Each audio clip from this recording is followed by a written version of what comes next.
Boa noite a todos que nos ouvem, que nos escutam. E um abraço especial àqueles que sentem, pelo passar do tempo, com as nossas atividades fechadas, aqueles que nos revelam estarem sentindo muitas saudades desse lar de portas abertas. Mas enquanto não podemos nos abraçar, vamos utilizando os meios que a tecnologia nos permite para fazer a mensagem espírita chegar a todos que necessitam de iluminação, de reflexão e, principalmente, se fortalecer nos tempos difíceis que nós enfrentamos. A reflexão que nós temos na noite de hoje é sobre o amor. O que é o amor? O que nós devemos compreender quando ouvimos essa palavra? Uma vez que ela encontra significativa importância quando estudamos os ensinamentos de Jesus, que nos exorta a amar, que nos chama a cultivar o amor em nossas vidas como sendo a única solução para a nossa, podemos dizer entre aspas, salvação, que nada mais é do que a chave que nos leva para o nosso engrandecimento espiritual, que é o objetivo nosso quando estamos aqui na Terra encarnados. Em um primeiro momento, a uma primeira vista, a palavra amor, ela se encontra um tanto quanto desgastada ou confundida no seu verdadeiro significado enquanto consideramos o pensamento de Jesus. Em um primeiro momento, nós costumamos, a grande, imensa maioria das pessoas, costuma confundir o amor com a sua expressão enquanto sentimento, enquanto demonstração de afeto. E o amor vai além disso. O amor que nos propõe Jesus não se confunde com um mero sentimento. Por quê? O sentimento amoroso, que nós entendemos como aquele que une as pessoas em uma relação ou em uma família, ele pode ser facilmente confundido ou degenerar-se para o campo da possessividade. E aí nós vemos pessoas cometendo atrocidades, cometendo crimes, ou mesmo atrapalhando a vida do outro, supostamente em nome do amor. Aí nós abrimos os noticiários e vemos notícias de pessoas que dizem matar por amor, ou pessoas que praticam violência alegando o amor como sendo o seu móvel. Eu gosto muito dessa pessoa, não consigo ficar sem ela. E acredito isso como sendo um sentimento amoroso. E, na verdade, tudo aquilo que nos leva a praticar atos negativos, atos de violência, atos que oprimem o semelhante, não pode ser entendido como amor, pois o amor é uma coisa positiva, algo que nos leva a crescer enquanto pessoas e a evoluir enquanto espíritos. Se eu pratico um ato contra qualquer semelhante de violência e de agressão, isso não pode ser considerado absolutamente como amor. Pode ser entendido talvez como um ciúme, uma possessividade, ou mesmo um orgulho ferido daquele que não aceita o término de uma relação que faz parte da nossa vida cotidiana ainda aqui na Terra. As pessoas constituem relações, em determinado momento não dá certo, porque não faz sentido, e o Espiritismo nos explica que quando nós estamos em uma relação em que nós somos impelidos pelas vias obscuras do desentendimento e que nos leva talvez a uma agressão física, talvez seja melhor a gente repensar essa relação, e aí surge o divórcio, as separações, como soluções que a legislação humana nos dá para, na verdade, resolver no mundo jurídico, no mundo do direito, algo que no mundo dos fatos não existe mais. Porque se um casal caminha, avança para um processo de separação, é porque aquela relação já se encontrava muito deteriorada. Então, muitas pessoas, quando chegam a esse momento, invocam talvez o amor, que nada mais é do que o seu orgulho ferido, não aceitando o término de uma relação e tornando a vida do outro complicada por perseguições, enfim, por vários atos. Então, o amor, enquanto sentimento, falamos isso para que nós possamos clarear esse entendimento, ele se encontra, se nós considerarmos ele como mero sentimento, nós estamos nos equivocando. E voltando-nos para o pensamento de Jesus,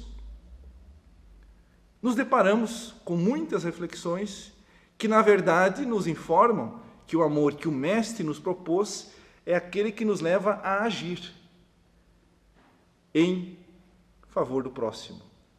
Disse Jesus: não existe amor maior do que aquele que dá a vida pelos seus amigos. Então, o sentimento amoroso que Jesus nos propõe caminha lado a lado com a caridade que ele nos chama a praticar aqui na terra. E então, o sentimento, aliás, o amor, ele se desloca um pouco dessa questão meramente sentimental, afetiva, e se transforma em doação. Amar é doar-se para o próximo. Amar é dedicar o seu tempo em favor de alguém. Amar é cuidar. Amar é esse sentimento que nos leva para enxergar o mundo além de nós próprios. É algo que nos leva para longe do egoísmo e nos situa nessa situação em que nós somos capazes de sacrificar o nosso tempo, sacrificar as nossas intenções, os nossos propósitos em favor do próximo. Então, aquele que é capaz de olhar para o seu semelhante, mesmo que ele não conheça, mesmo que seja a primeira vez que a pessoa está pousando os olhos na outra, e identifica alguém que sofre e estende a mão, mesmo que numa atitude singela de sorrir para a pessoa e perguntar como posso ajudá-la, como a senhora se sente, como o senhor se sente, eu posso ser útil em alguma coisa? Isso é um ato de amor, porque consiste em sair da minha zona individual, egoística, para enxergar aquele que está ao meu lado. Há amor, sim, naquela pessoa que cuida do seu familiar. Quando os nossos pais, ou quando temos em nossa família pessoas que necessitam de cuidados especiais, ou quando os anos vão passando e os pais vão se tornando debilitados, nós somos capazes de cuidar deles, nós estamos, então, verdadeiramente amando. Não somente porque amamos de fato aquela pessoa sentimentalmente, mas porque estamos dispondo de um pouco de nós mesmos para levar bem-estar àquele que sofre ou àquele que tem uma limitação. Então, quando nós refletimos, quando nós pensamos na palavra amor, tal qual como Jesus nos propõe, nós somos levados, então, a raciocinar em torno de uma ação que eu posso desenvolver no mundo, no sentido de minimizar sofrimentos, de levar bem-estar às pessoas que estão passando momentaneamente por algum problema. Estamos falando de pessoas que se mobilizam para auxiliar materialmente pessoas que estão em privação, mesmo que aquelas pessoas sejam absolutos estranhos para nós. Quando eu estou praticando esses atos, eu estou verdadeiramente amando. Há muito amor no ato de se doar. E muito mais meritório é aquele amor, aquela doação que é feita sem nenhuma intenção de obter recompensa, sem nenhuma intenção de obter dividendos, de qualquer maneira, de qualquer espécie. Qualquer retribuição que eu esperar ao assim praticar, ao semear boas intenções, boas práticas e praticar a caridade, menos meritória será a minha ação. Então, Jesus, quando nos chama a amar até mesmo os nossos inimigos, é disso que ele está falando, dessa atitude positiva que nós temos, somos chamados, convocados por ele a agir em favor desse inimigo.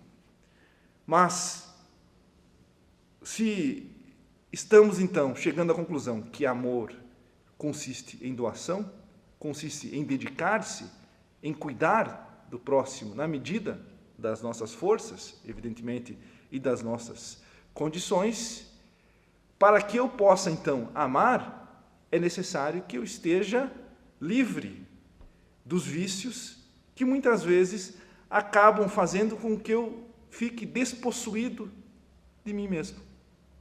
Então, para que eu possa verdadeiramente amar, eu devo reunir condições para estar livre, para praticar esses atos em favor do próximo. Então, as pessoas que se deixam levar por vícios e tornam-se escravos, muitas vezes, do álcool, das drogas, ou vícios quaisquer que roubam a nossa capacidade de agir no mundo, ou nos roubam tempo, o vício de fofocar, o vício de se reunir com amigos e simplesmente nada fazer. Se eu levo essas atitudes a um extremo que isso acaba roubando a capacidade que eu tenho de agir no mundo, e não estamos falando, por favor, que reunir-se com os amigos é prejudicial, o que se está falando é que se essa atitude que eu tenho, se esse hábito que eu tenho, ele ultrapassa aquela fronteira da diversão e se torna uma repetição de atos que, se nós formos olhar para a nossa vida, ele nada acrescenta. Então, o tempo precioso que nós temos para agir e para estar aqui na Terra, nós temos que equilibrar entre lazer, entre convívio familiar e, principalmente, em atuar em favor do próximo. Esse é o verdadeiro sentido da palavra amor. E fazendo esse raciocínio, nós podemos então compreender o que Jesus disse quando nós devemos amar até mesmo os nossos inimigos. Porque, já que o amor não compreende um mero sentimento, uma mera afeição, não simplesmente se resume no bem-querer, e sim no agir, nós, então, começamos a entender que é possível, sim, amar os nossos inimigos. Porque, como diz Jesus, nós devemos, no trato com os nossos inimigos, tentar não retribuir o bem, aliás, o mal, com o mal. Oferecer a outra face. Não alimentar sentimento de vingança. Orar pelos inimigos. Então, quando se fala em amor até mesmo aos inimigos, se nós considerarmos que o amor é um mero sentimento, nós chegaremos à conclusão que é impossível amar os nossos inimigos. Porque o nosso coração bate diferente quando avistamos um inimigo e quando avistamos alguém que nós amamos, das nossas relações, da nossa família. Um amigo muito querido, quando nós encontramos, nós temos um sentimento de alegria, que nós não observamos na mesma intensidade, evidentemente, quando encontramos um inimigo que nos persegue, que nos calunia. Mas Jesus nos chamou a amar os nossos inimigos e até mesmo aqueles que nos caluniam, porque exatamente não significa esse amor que nós devemos nutrir em um afeto especial que nós devemos ter. E então, não retribuir o mal que nos foi feito com o mal, não alimentando essa cadeia de ódio que acaba por envenenar as relações e também por envenenar a nossa própria vida, por consequência, porque todo sentimento que nós nutrimos volta em favor de nós, e quando nós odiamos, nós alimentamos maus sentimentos. O dar a outra face que Jesus nos chamou, que não significa textualmente nos colocar à disposição para sermos eternamente abusados por aquele que nós consideramos inimigos, mas sim dar a outra face no sentido de dar, retribuir o bem, aliás, retribuir com o bem o mal que me foi feito. Ou seja, quando alguém me oferece a maldade, eu pago com a outra face, que é a antítese da maldade, que pode ser a bondade, ou simplesmente não alimentar aquele sentimento de vingança, que nós somos tentados quando temos um inimigo.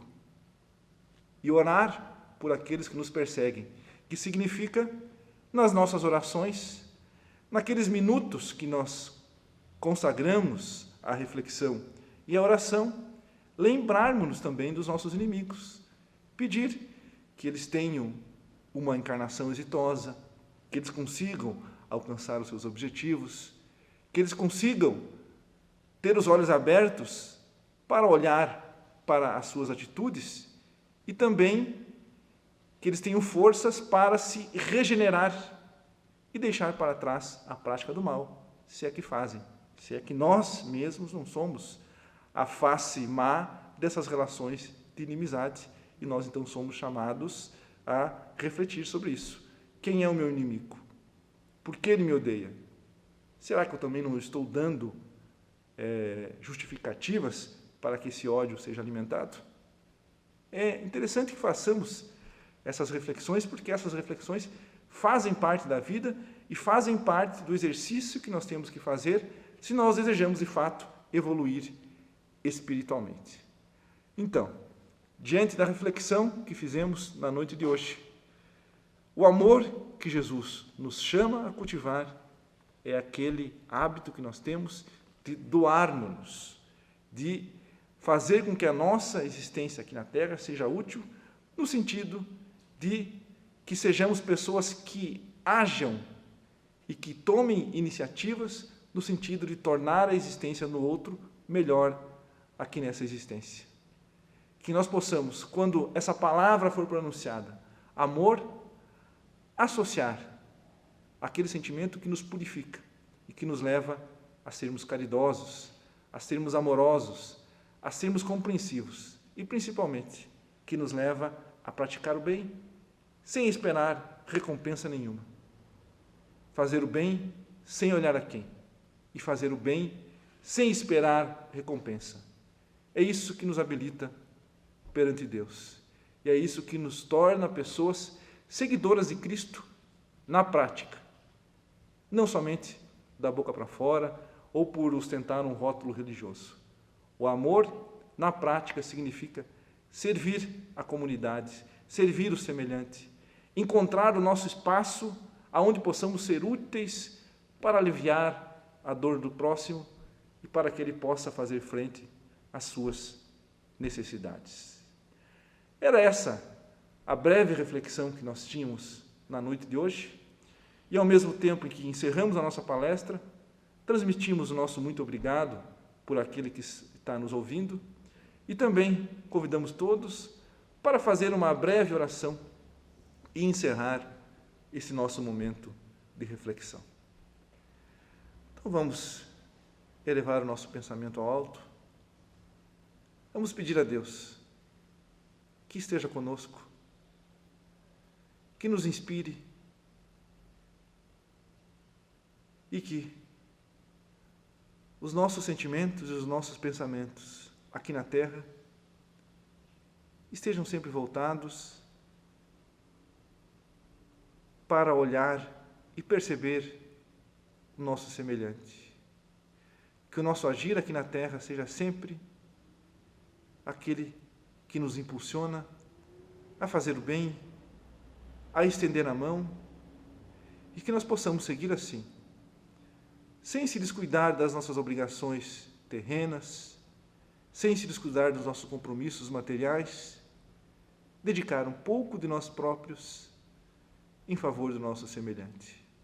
E que nós, nas nossas reflexões diárias, possamos pedir a Deus que nos fortaleça, que nos ilumine e que nos dê discernimento para entender o nosso papel no mundo e para agir em favor do próximo dentro das nossas potencialidades.